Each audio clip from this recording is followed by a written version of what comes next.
y como les indiqué por correo, vamos a tener una primera parte en la cual vamos a estar viendo lo que son los contenidos del curso, mirar cómo está organizado, cómo pueden ustedes participar. Y en la segunda parte vamos a estar viendo la primera sección de aprendizaje, el primer componente formativo para que ustedes puedan iniciar precisamente a aprender en este curso virtual. Entonces, para esta ocasión vamos a empezar en esta parte con lo que es precisamente el desarrollo del curso. Les recuerdo, tenemos en esta parte una plataforma de nuestros cursos virtuales que se llama Sayuna. Pueden buscarla, así como aparece el nombre aquí en la parte superior izquierda de la pantalla, a través del buscador Google o escribiendo la dirección web sena.sayuna.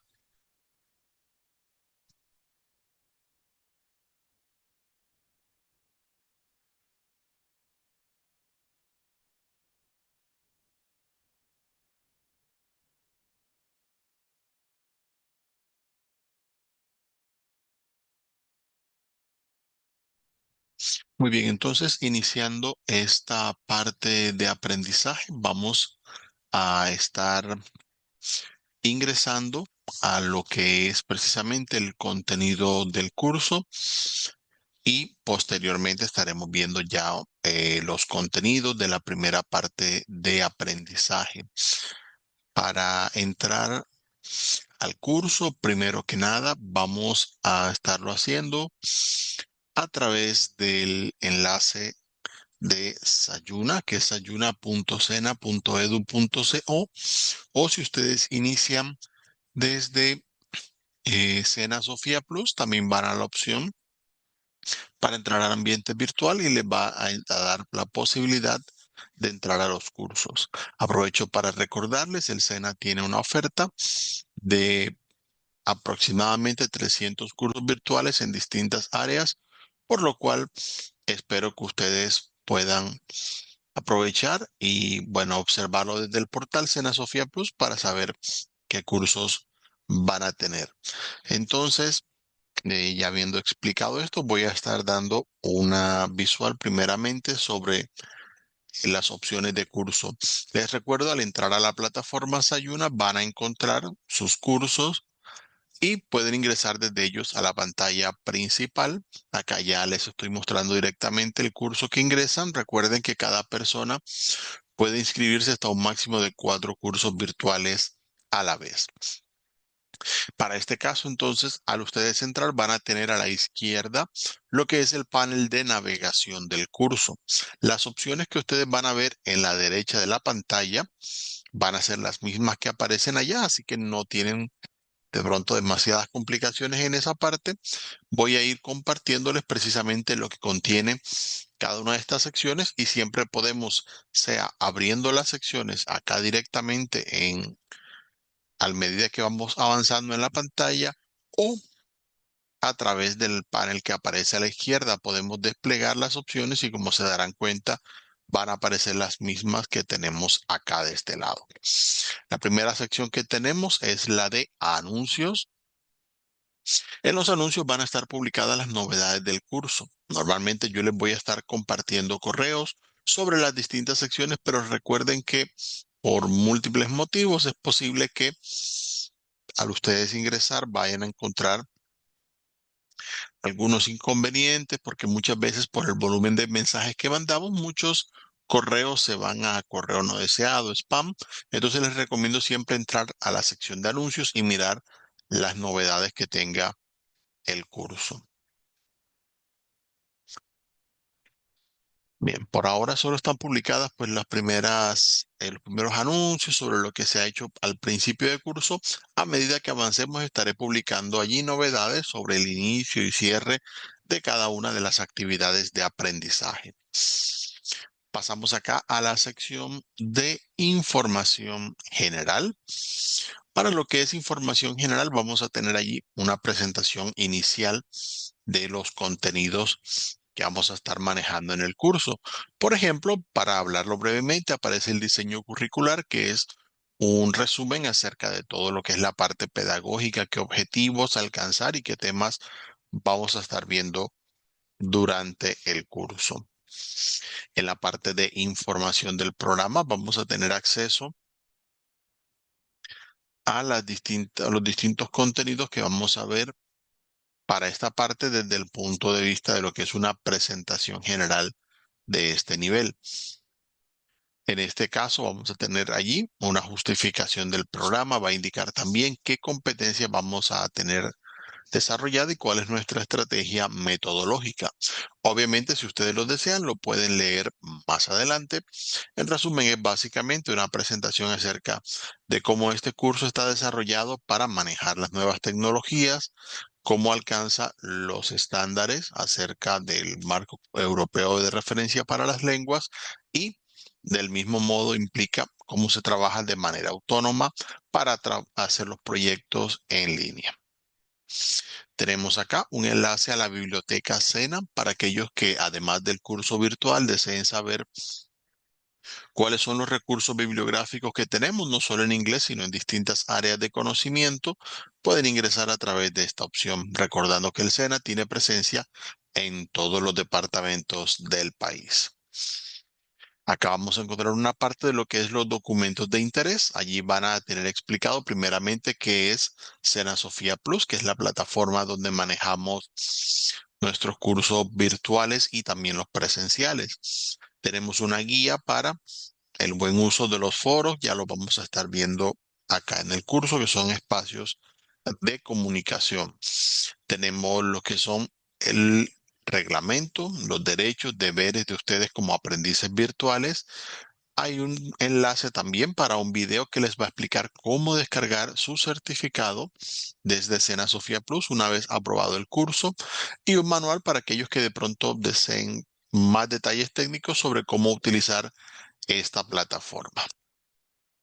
La última sección aquí, información general, es el foro de dudas e inquietudes. En el foro ustedes van a tener la posibilidad de comunicarse conmigo, por ejemplo, como instructor, o de pronto si algún compañero tiene alguna duda, también lo puede hacer en este caso. Los foros permiten la comunicación asincrónica, es decir, a diferencia de esta sesión, ustedes pueden hacer la pregunta y recibir la respuesta en cualquier momento. Si en algún punto del curso tienen una duda, ingresan aquí a foro de dudas e inquietudes, le van a añadir nuevo tema y colocan cualquiera que sea la pregunta que quieran hacer. Pueden hacerla en español o en inglés, no hay ningún inconveniente.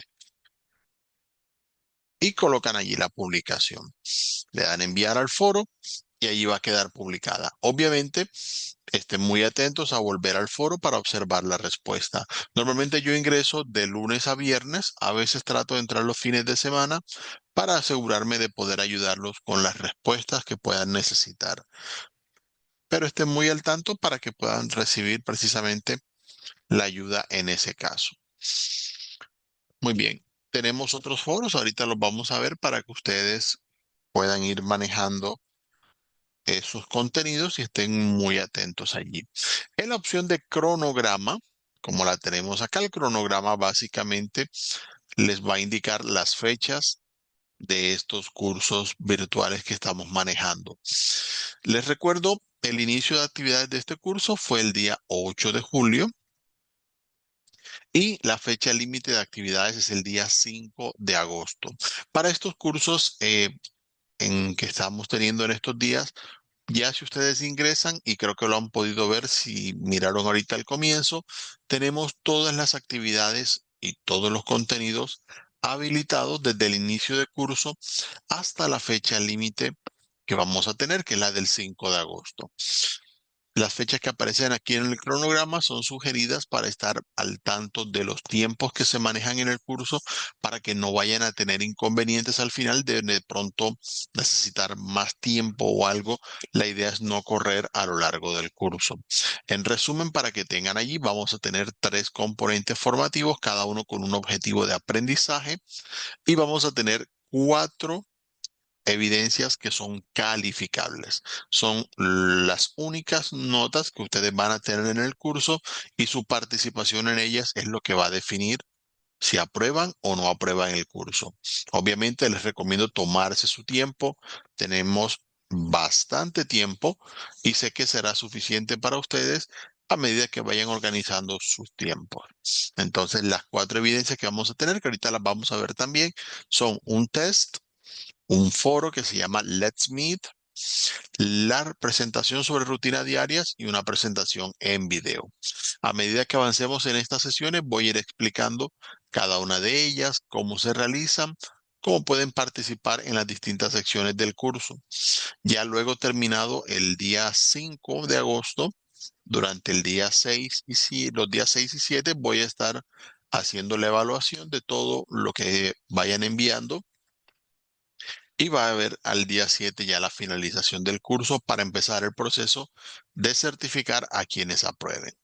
Las evidencias del curso se evalúan con A, aquellas que son aprobadas, y D, aquellas que no son aprobadas. Si por algún motivo ustedes tienen una evidencia que no está aprobada, recuerden entrar, mirar los comentarios desde la opción de calificaciones que aparece acá en la parte de arriba del panel de navegación del curso, mirar qué comentarios hubo y obviamente la invitación es a participar nuevamente. Siempre recuerden estudiar y repasar los contenidos del curso para que vayan a tener todo claro a la hora de hacer las evidencias. Tenemos una sección más que es la de actividades iniciales. Son las recomendadas para estos primeros días de curso. En este caso se recomiendan tres cosas. La primera, hacer una actualización de datos personales. Aquí va a salir un manual. Recuerden que al ustedes estar en estos cursos se van a certificar y este certificado lo expide directamente el SENA, por lo cual es importante que revisen su información personal, nombre, número de documento, para que salga todo bien en el certificado. También recuerden revisar información de contacto, de acceso, para que no vayan a tener problemas con estos datos más adelante. La siguiente sección es el foro social. El foro social es un espacio donde ustedes pueden presentarse y conocer a sus compañeros de curso. La invitación allí es a poder interactuar precisamente con las distintas publicaciones en la medida que ustedes quieran conocer a sus compañeros. Básicamente, ustedes pueden hacer aquí clic en añadir nuevo tema de debate, colocan allí cualquier título que quieran colocarle al texto y colocan su presentación personal. Si ustedes lo desean, pueden entrar a la publicación de cualquier compañero haciendo clic en el título y le dan responder si desean dejarle una respuesta a la publicación que alguno de sus compañeros haya hecho. Aquí en estos espacios ustedes pueden interactuar participando en cualquier momento durante el curso. La última opción es un sondeo inicial. Esta, en este caso, es básicamente bueno, una especie de encuesta, no tiene calificación, no va a afectar su nota en el curso, que quede claro. Es más que nada para conocer el perfil de los estudiantes que ingresan a los cursos virtuales y pues de esa forma vamos teniendo información que nos ayuda a ir mejorando el curso. La siguiente sección que tenemos acá es la de actividad de aprendizaje guía. Como su nombre lo indica, esta opción es muy importante ya que allí está todo lo relacionado con su aprendizaje. Esta sección tiene tres cosas que me gustaría que tengamos en cuenta. La primera es la guía de aprendizaje, luego los componentes formativos y luego las evidencias que vamos a realizar. La parte de la guía de aprendizaje va a tener básicamente un recurso donde ustedes van a poder mirar toda la presentación del curso, qué temas vamos a estar manejando y del mismo modo van a aparecer acá las instrucciones para ustedes realizar las distintas evidencias que van a tener en el curso. Así que muy presentes con esa parte.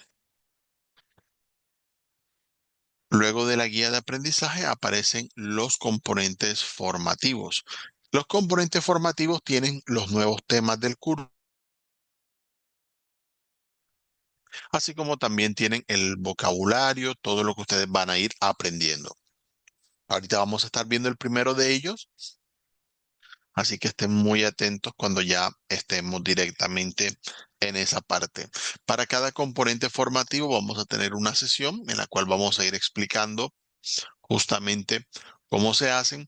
Y acá en esta carpeta que dice actividad de aprendizaje 1 es donde ustedes van a tener las 4 evidencias que se van a calificar en este curso. La última sección que vamos a encontrar es la de sesiones en línea. En ella, así como estamos en este momento, vamos a encontrar la sesión del día. Allí va a aparecer el enlace y al final, acá en la parte de grabaciones, cuando ya tengamos lista la grabación de esta sesión que estamos teniendo, la van a encontrar aquí en esta parte y para posteriormente, en las siguientes sesiones que tengan, también pueden entrar allí. Si de pronto necesitan verla nuevamente, lo pueden hacer desde acá. O si no lograron entrar a alguna sesión, la van a encontrar allí y desde allí pueden participar. Así que ahí pueden estar pendientes para cuando lo necesiten durante el curso. Igual, además de estas sesiones, la invitación es a que ustedes mismos ingresen a los contenidos que tenemos, los estudien las veces que consideren que es necesario para que tengan todo claro, para que al participar en las evidencias tengan un buen desempeño. Por ahora, como ya, bueno, tuvimos esta presentación, espero que ya se hayan familiarizado más con lo que es el curso y que ustedes puedan explorarlo por su cuenta cuando tengan la oportunidad. Vamos a estar viendo entonces, ya que tenemos esa parte, lo que es el primer componente formativo.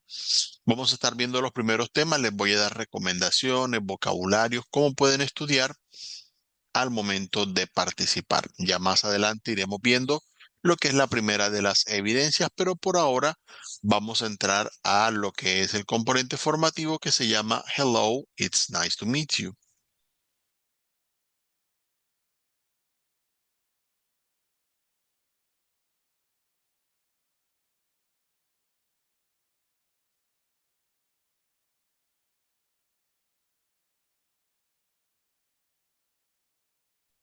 Muy bien, en este componente vamos a tener en total 4 secciones que vamos a estar viendo el día de hoy para que ustedes puedan seguirlos.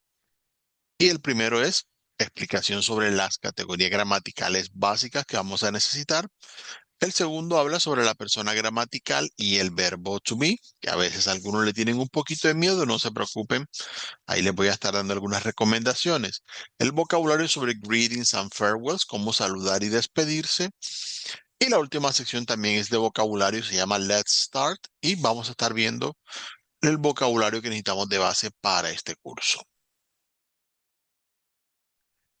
Muy bien, pasamos entonces acá. Les recuerdo, para cada uno de los componentes, además de estas secciones, van a encontrar algunos videos de bienvenida donde ustedes van a poder ver un resumen sobre los contenidos que van a tener dentro de este componente que estamos a punto de explorar. Igual también pueden ir al menú en la parte superior y allí van a tener un resumen de las distintas secciones que vamos a estar viendo. Muy bien, entonces entramos a lo que son las categorías gramaticales básicas. Para este caso, vamos a estar viendo primeramente lo que son los artículos y sustantivos. Son palabras que todos utilizamos todos los días, pero muchas veces cuando vamos a tener esta clase de temas, es probable que tengamos algún tipo de necesidad de recordar precisamente cómo funcionan las cosas en español. Y es que es muy importante asegurarnos de que tengamos toda la tranquilidad del caso al momento de empezar un nuevo tema. No es que de pronto nos explican un tema y decimos, es que eso yo no sé qué es, cómo se hace, sino que vamos a comparar cómo se funcionan las cosas en español y cómo funcionan en inglés, para que de esa manera ustedes tengan más tranquilidad al momento de estudiar nuevos temas. Por ahora explicamos lo que son los artículos y los sustantivos. Un artículo es básicamente una palabra que sirve para determinar las características de personas, animales, objetos o lugares. Los artículos por demás pueden ser definidos o indefinidos. Si yo utilizo, por ejemplo, el artículo definido la, no es lo mismo que el artículo indefinido una. Si yo digo, tráeme una silla, me puede traer cualquier silla que esté disponible. Pero si yo digo, tráeme la silla, en ese caso me estoy refiriendo a algo más específico y por lo tanto, probablemente si la otra persona no sabe, me preguntará cuál silla. Ahí sí pasa a ser importante definir cuál objeto es el que estoy mencionando. Los artículos también pueden ser singulares o plurales, según como venga el caso, si hablamos de una persona u objeto o varios, y pueden ser masculinos o femeninos. Esto en español es como se definen precisamente los artículos. Y los sustantivos, por su parte, son palabras que sirven para darle ya un nombre como tal o una característica general que pueda definir a las cosas, personas, animales o lugares. Yo puedo decir persona para hablar de una persona o puedo decir el nombre de la persona si tiene un nombre. De la misma manera pasa con los animales. Por ejemplo, si yo digo gato, puedo decir para mencionar cualquier gato, pero también puedo decir si tiene un nombre para especificar de cuál gato en específico estoy hablando. Pues bien, ya que hemos visto esa parte, vamos a hacer un contraste entre lo que ya vimos cómo funciona en español y cómo es en inglés.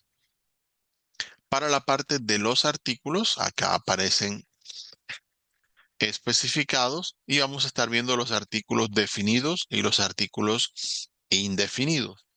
Para la parte de los artículos definidos, en inglés hay solamente un artículo definido y es el artículo de que aparece aquí indicado. Es el que se utiliza en todos los casos. Es decir, de al ser determinado va a servir para hablar de algo o de varias cosas en específico, teniendo en cuenta que el artículo determinado de no varía en número. Es decir, no cambia entre singular y plural. Si yo digo el limón, digo the lemon. Si digo los limones, digo the lemons. Lo único que cambia es que el lemon va a tener una S al final para hacer el plural, pero funciona para ambos casos. Si digo la manzana es the apple. Si digo las manzanas también es the, pero con the apples. Al final la S. Eso es lo que ocurre en esa parte. Utilizamos la misma palabra para decir el, la, los, las. No hay que cambiarle nada en ese caso. Y tampoco, como pudieron ver en los ejemplos de aquí, no varía en género. Así que decimos el gato, decimos the cat, la gata, decimos the cat también. Los gatos, the cats, las gatas, the cats. Es exactamente igual el artículo. Lo único que puede cambiar en plural es el sustantivo si lleva plural, pero el artículo como tal nunca cambia. Eso es alguna característica que hay en inglés, ya que, como iremos viendo a medida que avancemos en el curso, en inglés los objetos, animales y lugares normalmente no se consideran ni masculinos ni femeninos. Lo que es masculino y femenino solamente aplica a las personas. Entonces el artículo no suele indicar precisamente si es masculino, si es femenino, no hace falta. En la parte de los artículos indefinidos tenemos dos artículos que son a y an. Los dos tienen el mismo uso, son singulares. La única diferencia que vamos a encontrar es que utilizamos a delante de un sonido de consonante y an delante de un sonido de vocal. Si yo digo una papa es a potato. Si digo un hotel, a hotel. Si digo una universidad, a university. Porque en este caso, esta primera pronunciación aquí es como si fuera casi una Y. university. Entonces, al haber un sonido como de consonante, inmediatamente el artículo indefinido será a. Y an para sonidos de vocal. Por ejemplo, an onion, una cebolla. An hour, una hora. O an umbrella, un paraguas.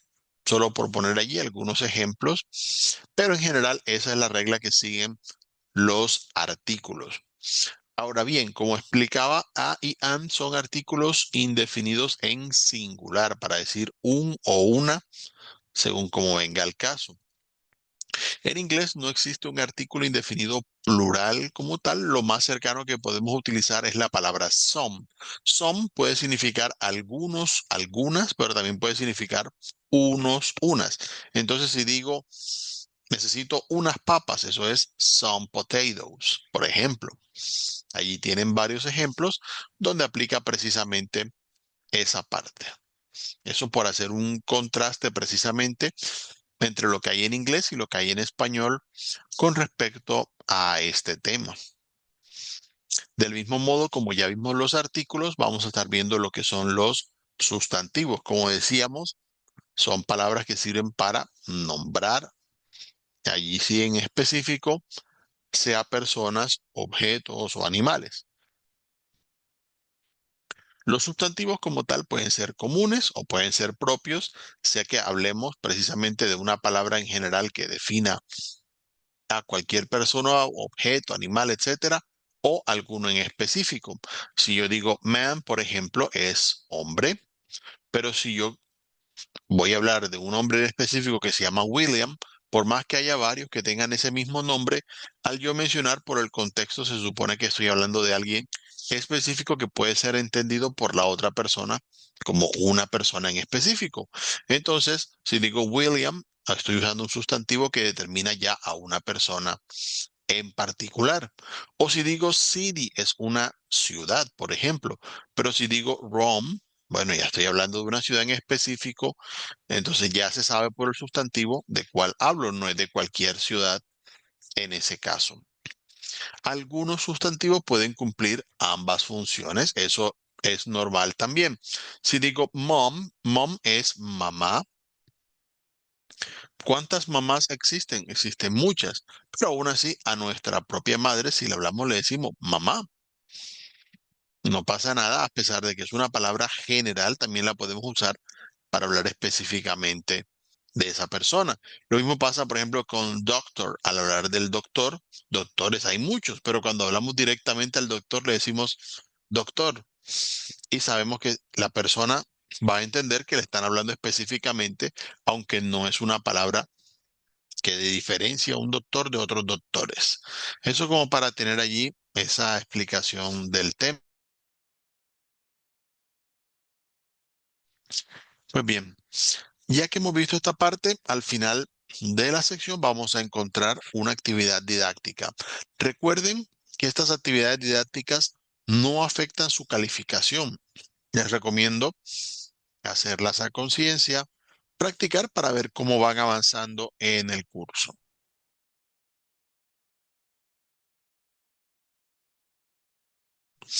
Para esta actividad didáctica en específico, vamos a tener, en este caso, algunas frases que se pueden completar con algunos artículos o sustantivos.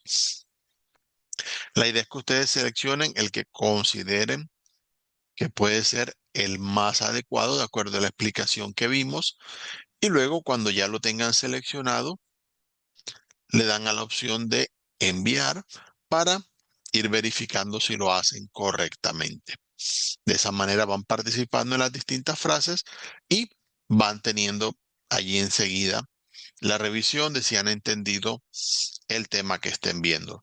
Normalmente cada sección va a tener su propia actividad didáctica al final, así que traten de seguirla cuando quieran avanzar en el aprendizaje.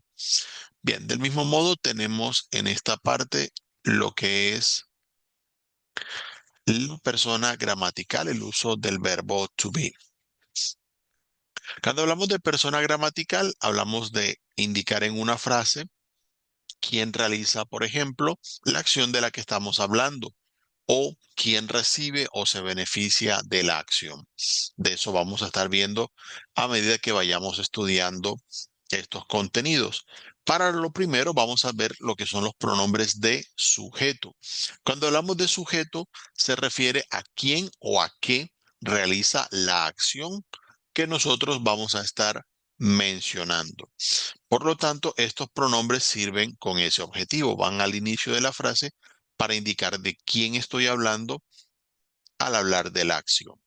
Por ejemplo, el primer pronombre es el pronombre I, significa yo. Digo, I am a student. Ah, yo soy estudiante. El segundo que vamos a encontrar es you.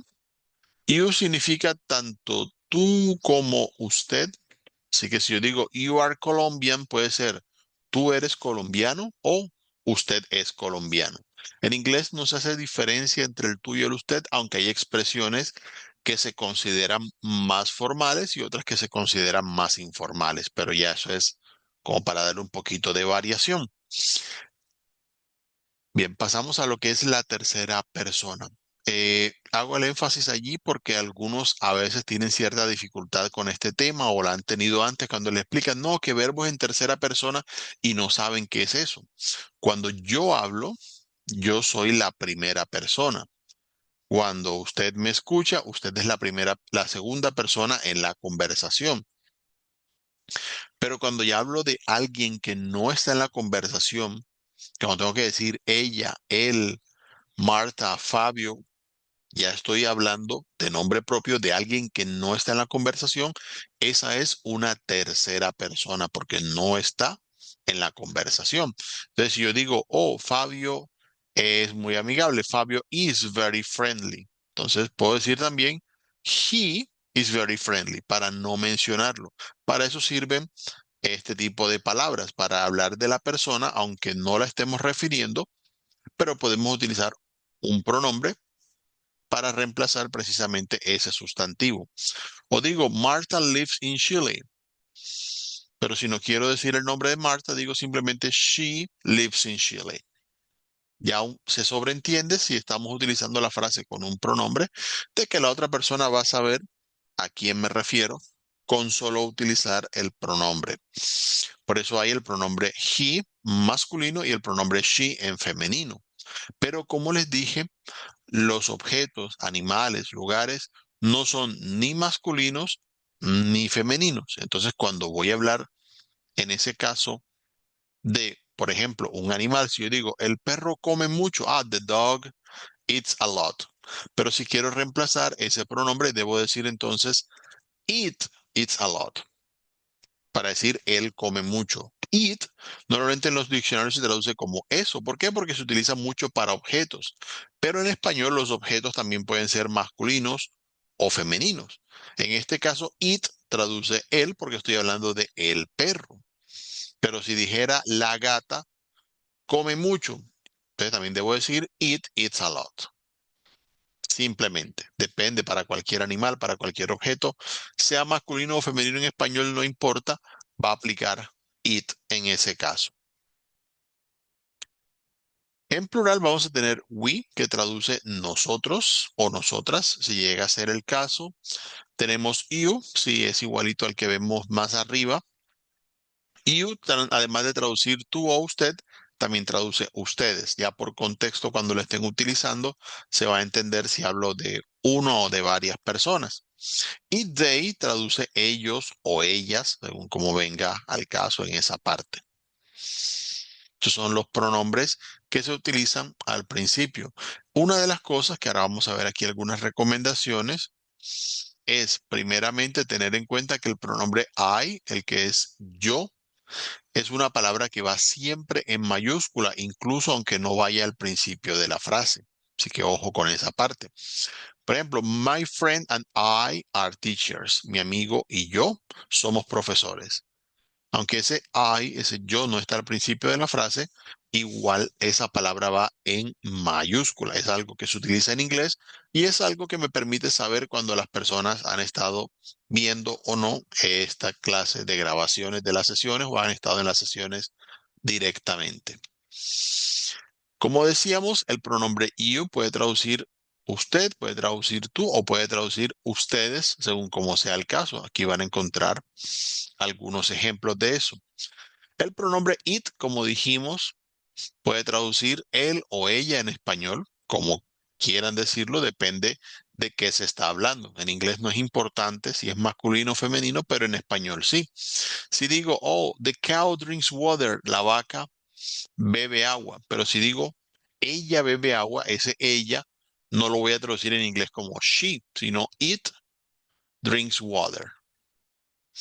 Hay que tener en cuenta en esa parte que, bueno, en algunos casos, por motivos de cariños a ciertos animales, se les va a aplicar el pronombre he o she, sea macho o hembra, pero no necesariamente en todos los casos. Entonces, es más común encontrarlo con it y especialmente ya cuando hablamos de otro tipo de animales o objetos, simplemente lo aplicamos de esa forma.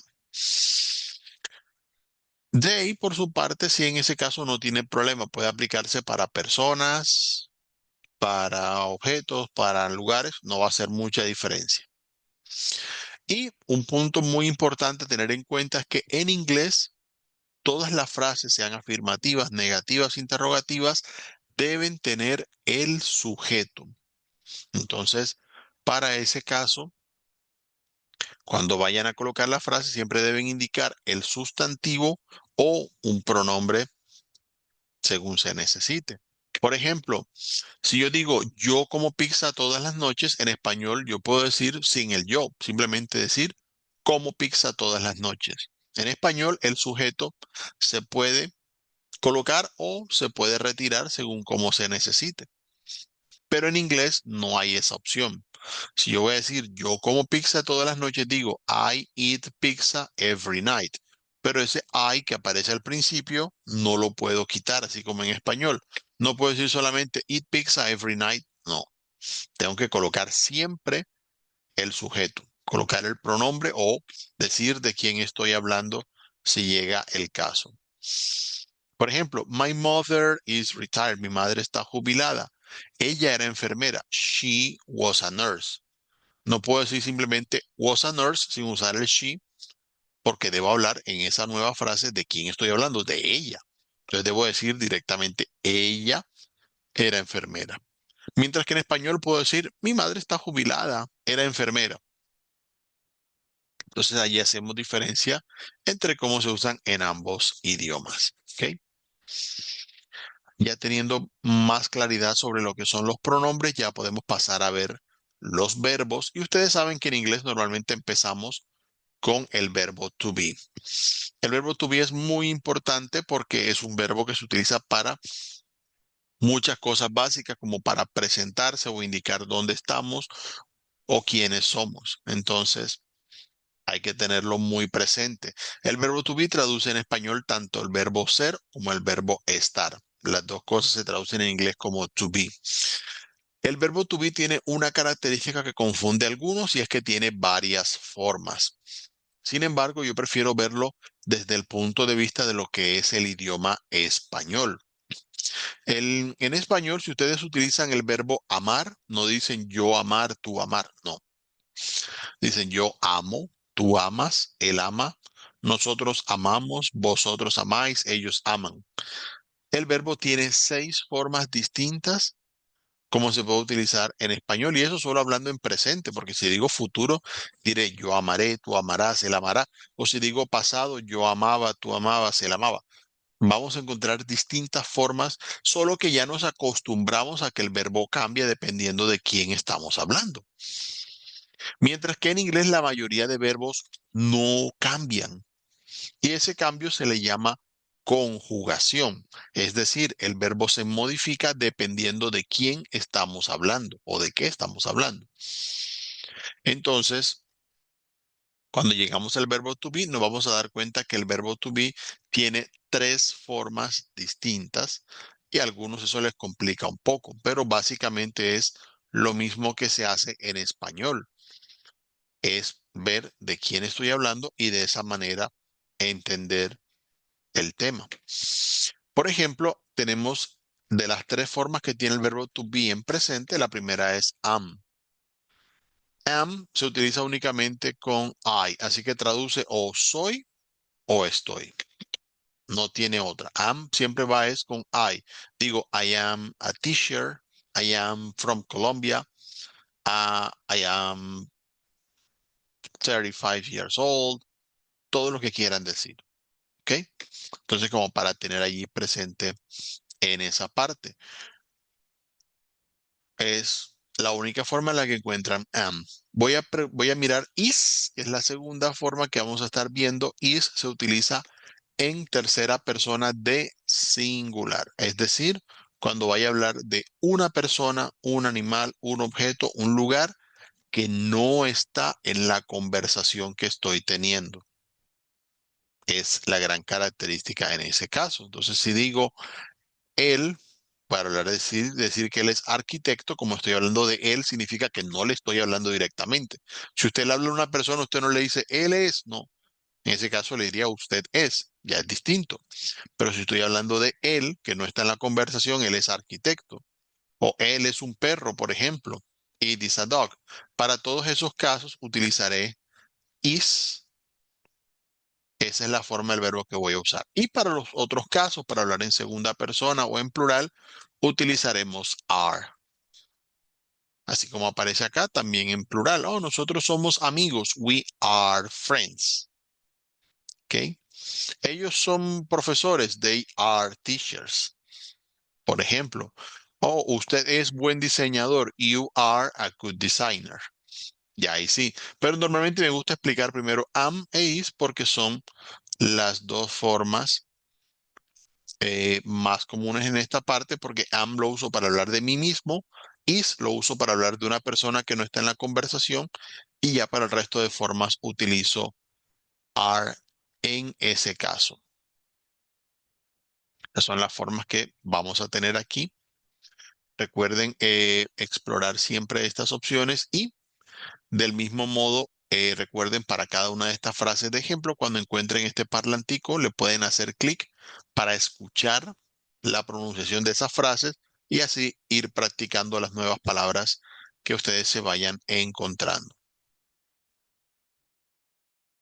Las distintas formas en las que podemos utilizar el verbo to be, eh, vamos a pasar a ver aquí algunas combinaciones de lo que son las contracciones.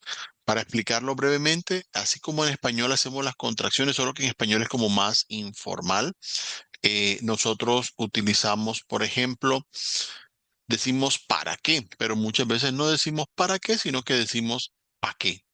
Hacemos más corta la palabra, aunque estamos diciendo lo mismo. Eso es básicamente lo que ocurre cuando hablamos de las contracciones. Entonces, en ese caso, vamos a tener los equivalentes cuando vayamos a utilizar las distintas formas en inglés. En vez de decir I am, es probable que encontremos I'm. En vez de decir he is, encontramos his. En vez de she is, she's. En vez de they are, their. En vez de you are, your. Básicamente lo que ocurre es que la primera vocal que hay en cada una de esas formas del verbo to be no se pronuncia cuando se utiliza la contracción. Por eso es que va escrito con esa comita que se llama apóstrofo, que está escrita delante, precisamente allí, del verbo en ese caso. Es simplemente para indicar la forma en la que se pronuncia, solo que en inglés existen reglas como más específicas, mientras que en español las contracciones son, digamos, vistas como algo más informal, no algo como tan gramatical, se podría decir. Pero sí pueden ver a través de este video cómo se pueden aplicar las distintas formas precisamente del verbo en ese caso. Entonces, recuerden observarlos para que practiquen cómo se pronuncian los verbos, tanto en su forma normal, como ya lo vimos, como cuando vaya con las contracciones. Allí van a tener distintos ejemplos que ustedes pueden seguir para que lo vayan practicando. Las contracciones suelen hacer más fácil la pronunciación, pero hay que estar muy al tanto de cómo se usan. Para hablar brevemente de lo que es la estructura del verbo to be, simplemente haciendo un poquito allí de recordatorio. Vamos a verlo en forma afirmativa, negativa e interrogativa. Aunque el verbo to be funciona un poquito diferente a otros verbos, ya después iremos viendo en qué consiste la diferencia, pero por ahora recordar que el verbo to be tiene este orden de frase afirmativa, vamos a utilizarla como siempre, el sujeto, el verbo y el complemento. Si yo digo que Gloria es ingeniera, digo Gloria is an engineer. Ahí no hay que hacerle como más modificación para esa parte. Si digo en la parte negativa que Gloria no es ingeniera, entonces agrego la palabra not. Gloria is not an engineer. Ya ustedes saben, además de cada una de estas frases, miren que hay varios ejemplos que ustedes pueden practicar, porque aquí abajo, además de la frase, les va a dar las alternativas cuando vayan a usarse con contracción. Entonces ya si las quieren practicar, las pueden hacer directamente acá, escuchándolas, tratando de ver cómo se dicen, mirando las diferencias con la frase original sin contracciones para que las vayan repasando. Ahora bien, la parte interrogativa, si algo tiene la característica y diferencia el verbo to be de los otros, es que el verbo to be va a ir al principio de la frase. Es más o menos como lo que hacemos en español. Si yo me hago la pregunta, digo, ¿es Gloria ingeniera? Es una de las formas que usamos en español para hacer las preguntas. A veces cambiamos ese orden. El inglés suele hacer eso para todas las frases que llevan el verbo to be. Is Gloria an engineer? Y ya de esa forma queda convertida en pregunta. Ese es el orden que lleva en esa parte. Y para asegurarnos de repasar todo lo que vemos en la sección, tenemos una actividad didáctica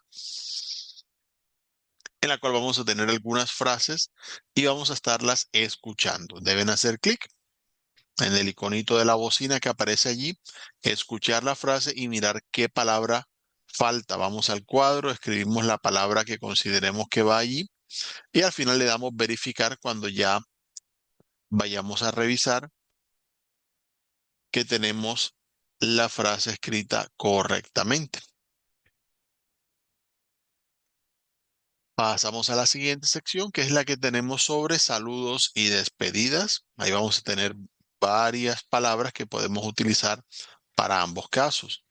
Mire que vamos a tener la parte de los saludos, sea formales o informales. Lo que les explicaba ahorita, aunque no hay diferencia entre el tú y el usted, sí hay ciertas diferencias de formalidad, aunque algunas palabras eh, pueden ser tanto formales como informales dependiendo cómo se usan. No es tan estricto en esa parte.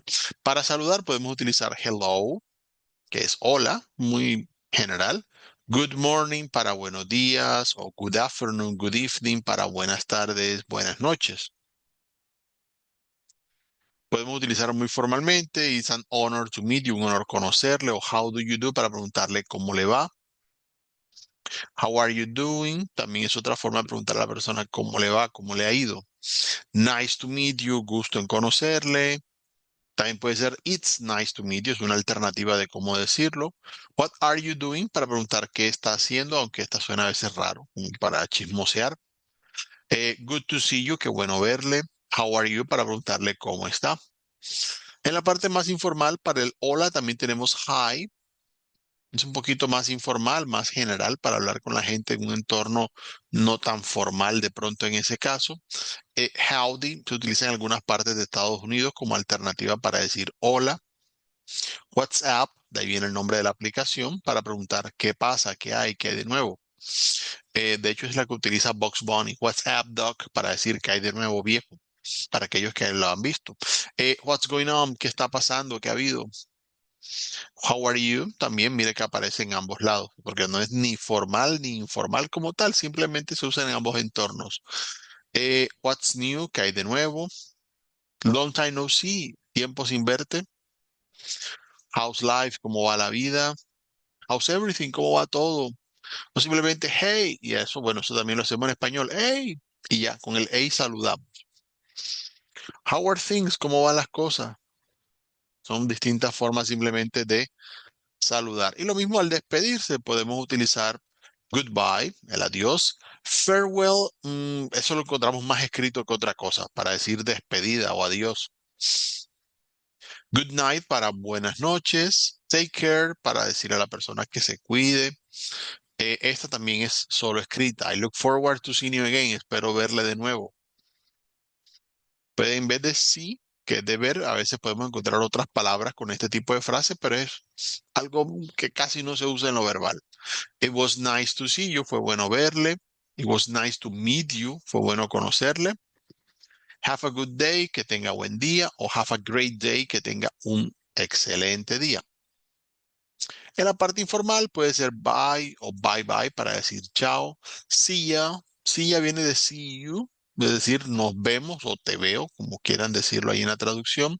See you later, por ejemplo, nos vemos más tarde. Talk to you later, también nos hablamos luego.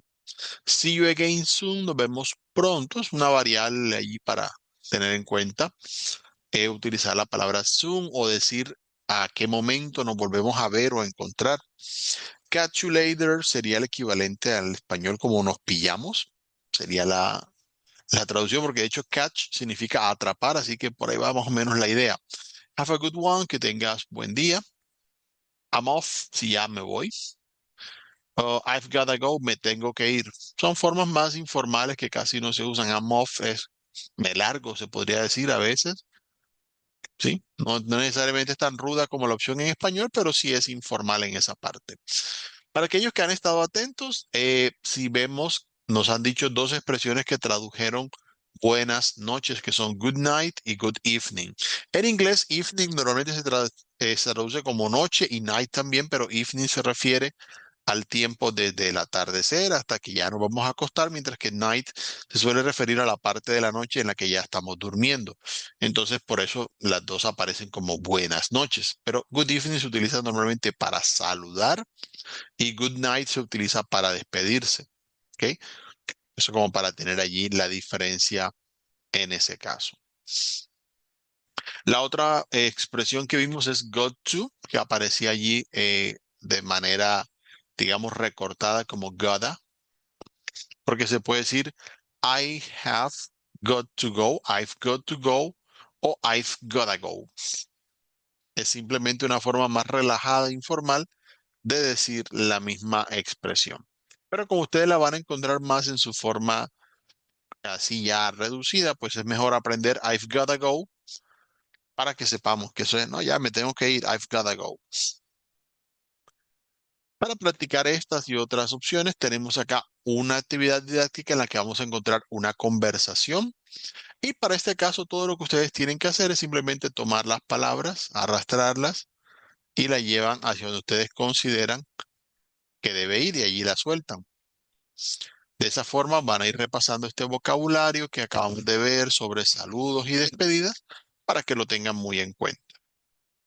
Bien, sigamos hacia la última opción, que es la del vocabulario. Aquí en esta parte, pues ya son recomendaciones porque son cosas que ustedes pueden practicar directamente, repásenlas bastante para que sea más fácil su aprendizaje. Lo primero que vamos a encontrar es el abecedario, las diferencias que hay en el abecedario entre español e inglés, y para eso vamos a encontrar un video. Les recomiendo mucho hacer énfasis en ciertas letras, por ejemplo, en lo que son las vocales, ya que en inglés las vocales tienen distintas pronunciaciones dependiendo de su ubicación. Entonces vamos a encontrar, por ejemplo, A, E, I, O, U, es como se dicen las vocales.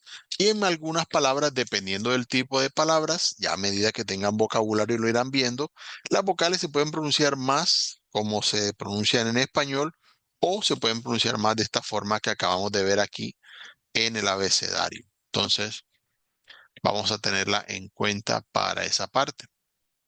Ahí aparecen las pronunciaciones de las vocales y también para las consonantes. La recomendación, tener en cuenta, por ejemplo, el sonido de lo que es la G y la J, que son G y J. Tienen un sonido diferente a como lo usamos en español. Recordar, por ejemplo, que en inglés hay diferencia entre la B grande y la B pequeña, que son B y V. Si alcanzan a detectar la diferencia de sonido, está bien, si no, no pasa nada. A medida que vayan avanzando, lo irán comprendiendo más. Son como las letras así a tener más en cuenta, pero sí traten de repasar todas las consonantes para que las puedan identificar. De igual manera, aquí van a tener algunos ejercicios. Como les decía, las vocales tienen distintos sonidos en inglés, así que no, para irlo practicando también, adicional a lo que aparece en el video. Aquí van a encontrar la diferencia entre vocales cortas y largas, con algunas palabras de ejemplo en cada uno de los casos, para que ustedes ya empiecen como a identificar esos sonidos.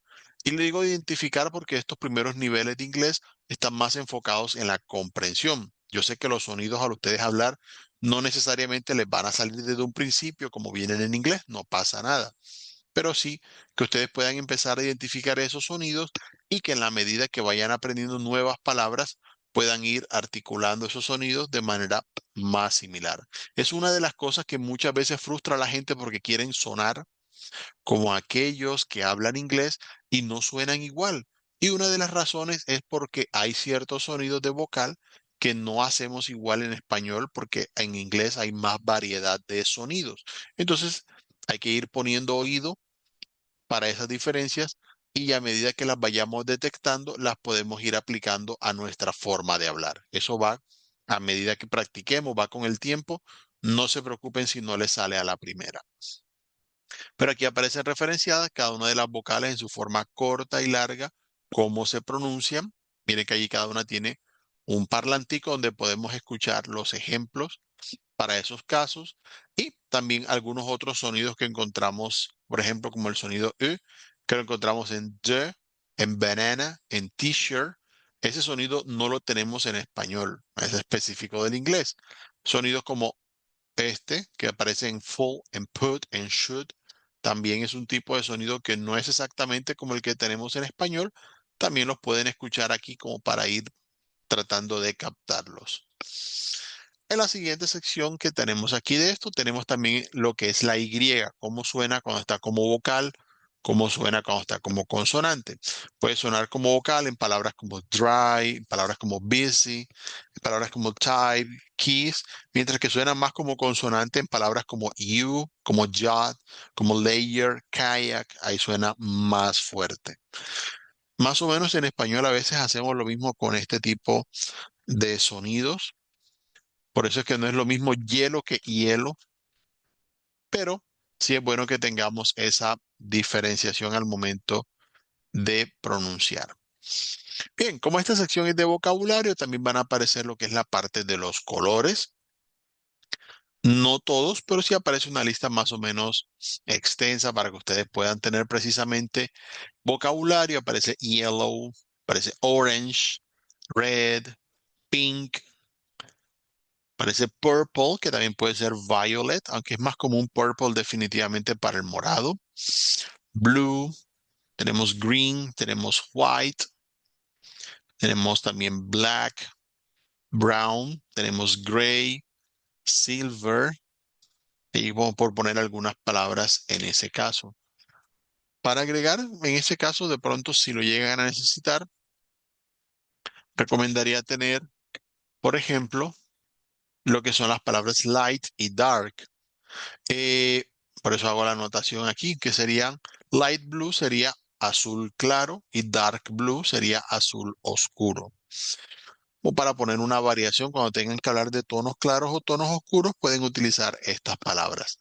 Recuerden que si necesitan más vocabulario, siempre lo pueden buscar en línea o, muy importante, me pueden preguntar en el foro de dudas e inquietudes y yo estaré pendiente para darles respuesta también a sus comentarios. Eso no está de más para que ustedes lo puedan ir aplicando. La palabra gray, como vieron, tiene dos escrituras, lo que es el gris. Gray con A es normalmente utilizado en inglés americano. Gray, escrito con E, es más del inglés británico. La pronunciación es la misma, por si acaso. Es solo una cuestión regional, podríamos decir, en ese caso. Y la última sección que vamos a tener acá es la de los números. Ya es así, ustedes la pueden ir practicando por su cuenta. Básicamente aquí van a tener cómo escuchar los números precisamente del 0 al 10. Aparece 0, aparece 1, 2, 3, 4, 5, 6, 7, 8, 9, 10. Les recomiendo mucho enfocarse más en estos números,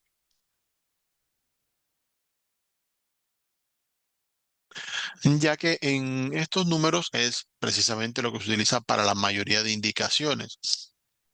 Cuando en inglés vamos a dar códigos, números de teléfono, números de dirección, es muy común que se indiquen los números cifra por cifra. Entonces, allí como para estar pendientes, si yo tengo que dar este número de teléfono, por ejemplo, en español sería 310-789-4514. Solemos como unirlos por grupitos, mientras que en inglés sería 310-789-4514. Así que es bueno practicar las cifras ya que es la forma más común en la que se pueden decir las cosas. Claro, aquí van a tener los demás números para práctica. Aparecen los números del 11 al 19. La mayoría terminan en teen. Tienen esa característica allí como para reunirlos, tenerlos en común. Las decenas también aparecen acá especificadas: 20, 30, 40, 50, 60, 70, 80, 90. Haciendo, eso sí, la aclaración. Aquí aparece cómo utilizar las decenas con las unidades. Y recuerden al momento de pronunciar, ya cuando lo estén practicando aquí en el componente formativo, recuerden la diferencia de entonación. Si yo digo el número 13 es 13, si digo el número 30 es 30. En una va como subiendo la pronunciación y en la otra va bajando. Yo aquí lo hago un poquito más como exagerado el sonido, pero es para que identifiquen cómo se pronuncia. Si digo 14, 40, 15, 50. Entonces, esa diferencia de pronunciación puede ayudarlos a identificar más los números. También aparecen acá explicadas las centenas, que es simplemente colocar los números que ya vimos y agregarlos a la palabra hundred. Eh, sí, en español no es tan rápido porque aquí decimos 200, 300, pero no podemos decir 500. Entonces, bueno, en inglés sí, no hay que cambiarle nada, simplemente agregamos el número y la palabra hundred.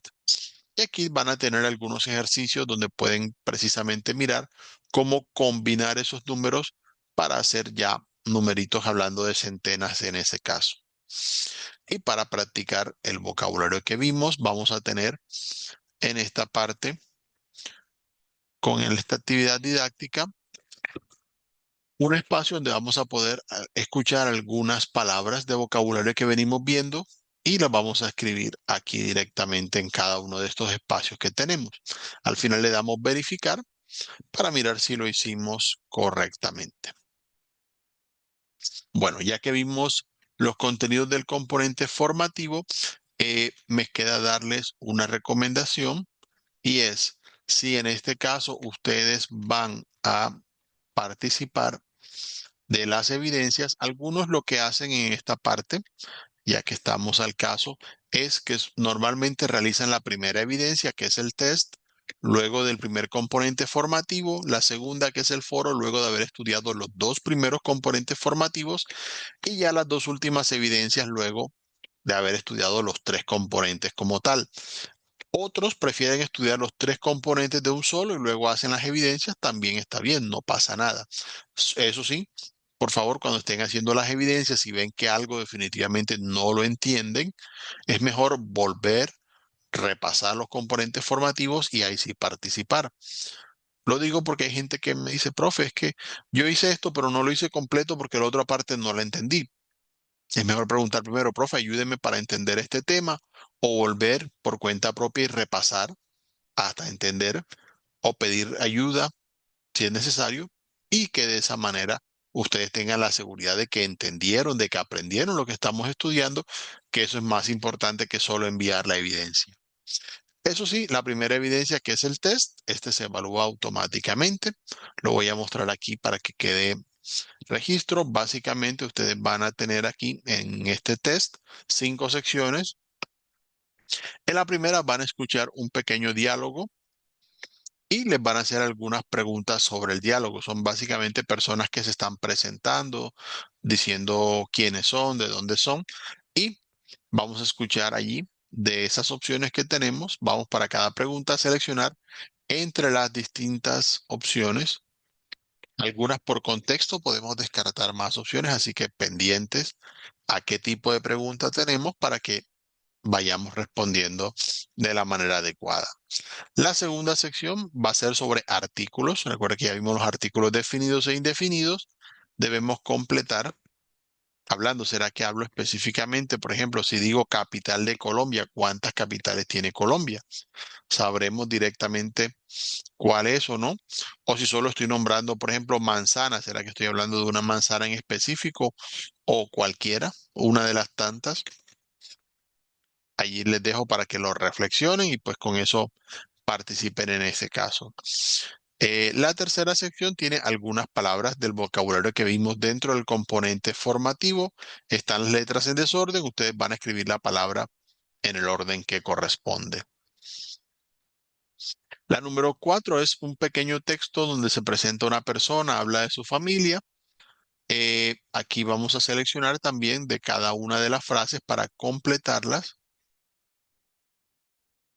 Seleccionamos según las frases que aparecen arriba y completamos con ese mismo vocabulario. Y la quinta que tenemos acá es un audio donde vamos a tener palabras que también acabamos de ver y ustedes en cada uno de los cuadros deben ir escribiendo cada una de las palabras que van escuchando en esa parte. Pues bien, como ya tenemos entonces esta revisión sobre lo que es el componente formativo, sobre lo que venimos viendo en el curso, ya obviamente recuerden, les hago la invitación a que ustedes cuando tengan oportunidad puedan participar de lo que viene el curso y obviamente estaré muy al tanto de ayudarles en la medida que ustedes lo necesiten.